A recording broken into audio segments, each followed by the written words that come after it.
part 2 of my fall overseeding program. Today, blue heat. Don't go away.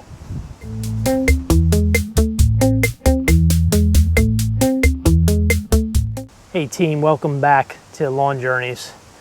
This is the second installment of my fall overseeding project. You may recall if you watched the video, link up above.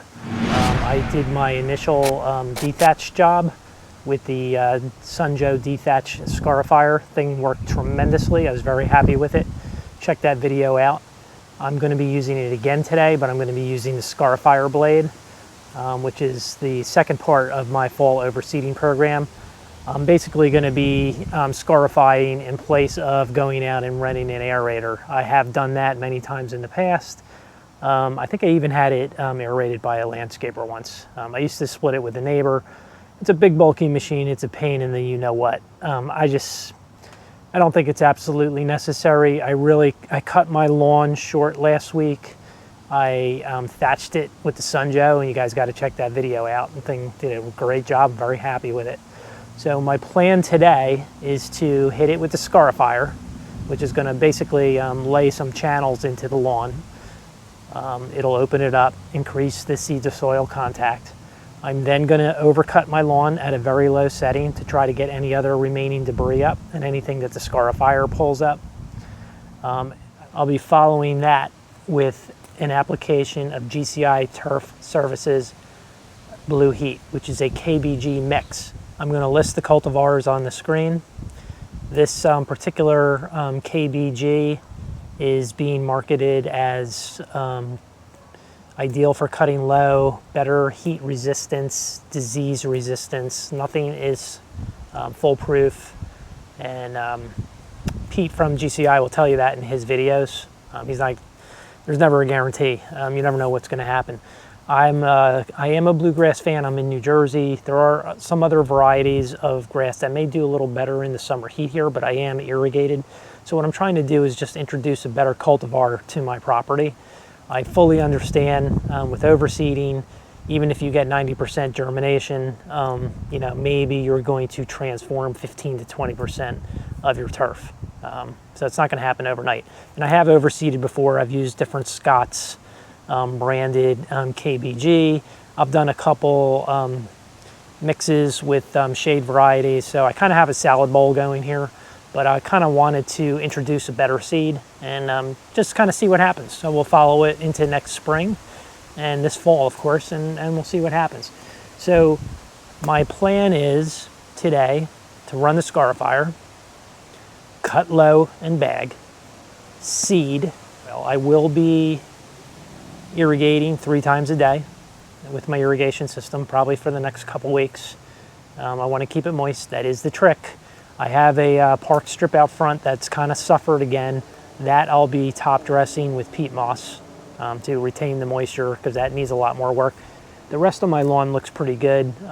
There's a couple thin spots here and there, or areas that had some odd grass coming in, and I spent a little bit more time dethatching that area to open it up a little bit more and maybe get a better concentration of this put out.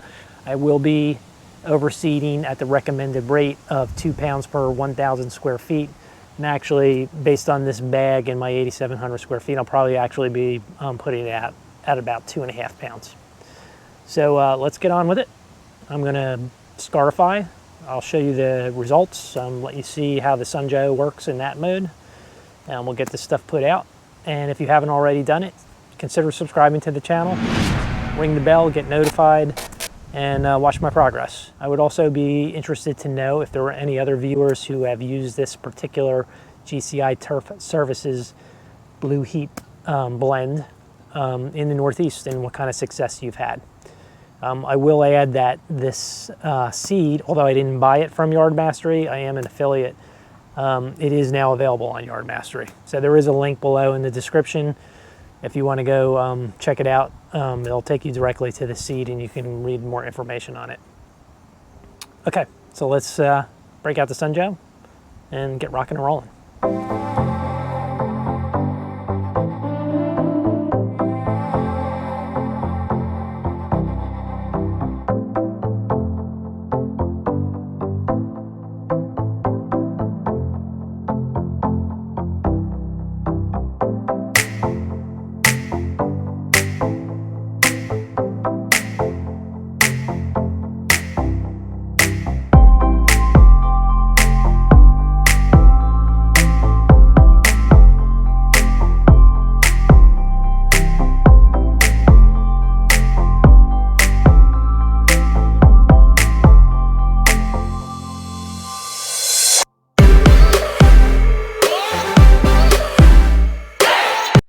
right, team.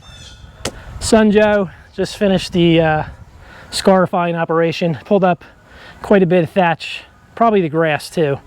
So like I said, I thatched the other day. Today was the scarifying process. I'm letting what got torn up dry. I'm gonna cut low with my mower and suck it up.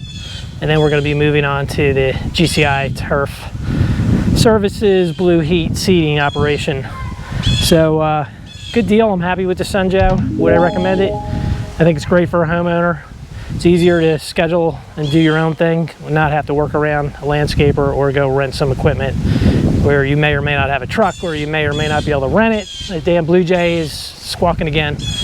In any case, good deal. Some of the grass got wrapped around the tines. I had to stop a few times. Safety first, unplug it, turn it over.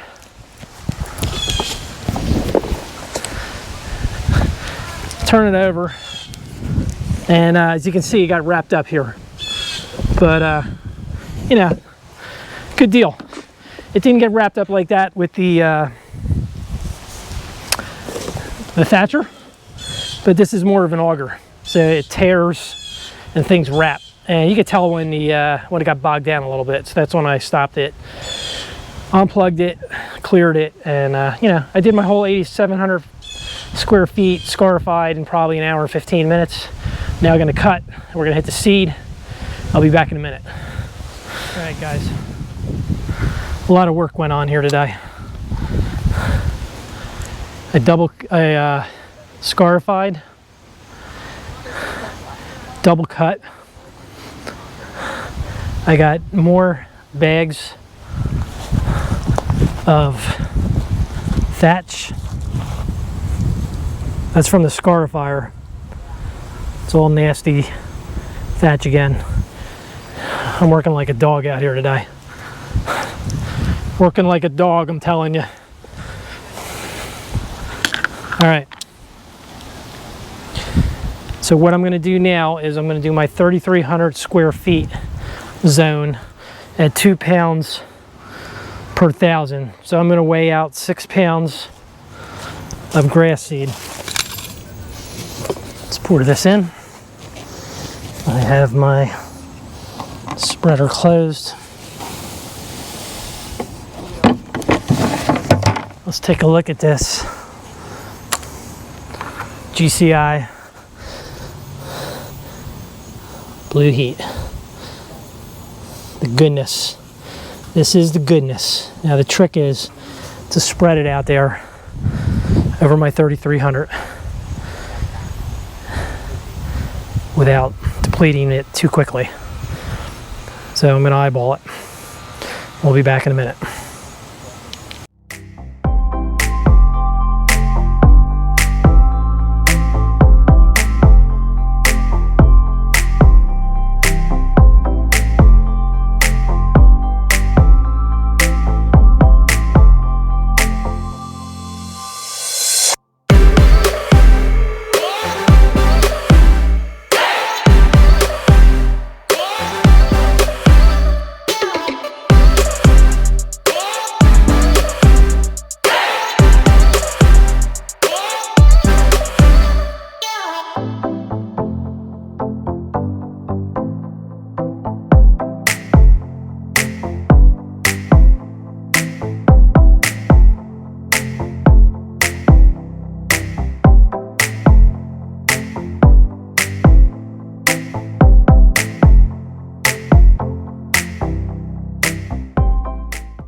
All right, team, got myself cleaned up. Okay, team, got myself cleaned up. Thought I'd do a recap of what we did today. So just to reiterate, my operations today was to run the Scarifier over my entire 8,700 square feet. Took me probably an hour and 15 minutes. Did a great job. Remember to get yourself the 12 AUG 100-foot extension cord, very important. I did that. I got my Toro mower out. Because of all the thatch that was laying on top, I couldn't bag it on the first pass, so I just let it clog. I cut it low as I did the week before. I then went over it a second time with the mower, that got all of the debris up and all the thatch. It's all been bagged. It's been packed in the big box store bags that my local municipality will pick up for composting, so that's out at the street. I then loaded my earthway spreader with the GCI Turf Services Blue Heat. Spread that initially at 2 pounds per 1,000 square feet. I knew I had enough seed, but you know what? I mean, if I miscalculated or I had the aperture open too wide and I blew it all out and I ran out of seed, I wouldn't have been a happy camper. So I did it at the 2 pounds, so I knew I'd have some in reserve. When I was done, I loaded the hopper again and I just went over most of the property, if not all of it. So it did calculate out to about 2.5 pounds per 1,000. I know if you were doing a fresh seed, you'd do far more, but an overseed, it's a lower rate. Next step is to keep it moist. So I'm watering with my irrigation system 3 times a day. I'm going to water at 6 a.m., 12 noon, and 6 p.m. I'm watering each zone for 5 minutes. I have done calculations on my zones. I know how long they need to run to get a 1/2 inch down. Obviously, that's not what I'm doing. I'm just doing a 5 minute. I want to wet it. I want to keep it moist. And, you know, if we have a dry spell, I'll probably adjust my sprinkler and do a deep watering because I want to maintain the rest of the lawn. I'll tell you what, after this operation that I did, the lawn looks like hell. My neighbors are probably driving up and down the street saying, what the heck did Lawn Journeys do to his lawn? But we all know, you know, it's part of the plan. It's going to come back. This weekend coming, I'll be putting down the carbon earth starter fertilizer. So come on back for that. And we'll throw that out. I'll probably do some RGS and aerate at the same time. And then I'll give you guys some video of how the lawn's looking, how it's coming back. And if I've had any germination, we'll get down and inspect that. Bluegrass can normally take anywhere from 7 to 21 days to germinate, so I'm glad I got it down early. I did do a big overseeding project last year when I had a fungus problem, and I had to do a restoration on part of my lawn. And I'm glad I did start it towards the end of August because I got the growing all in through September. Irrigation is key. And then come October, this place was rocking. And I'm hoping it's going to be rocking again this year. I'll be laying some stripes and enjoy the fall, enjoy the turf. So that's it, guys. Subscribe to the channel. Give me a thumbs up if you watched it, just so I know folks are out there and you're enjoying the content. Get out there, get it done. If you've planned your overseeding project, it's time to implement. Let me know if anyone else is using GCI Turf Services Blue Heat in the Northeast. I'd like to know, especially in New Jersey. If anybody's interested in reviewing some more information on the Blue Heat seed that I use, there is a link in the show description down below.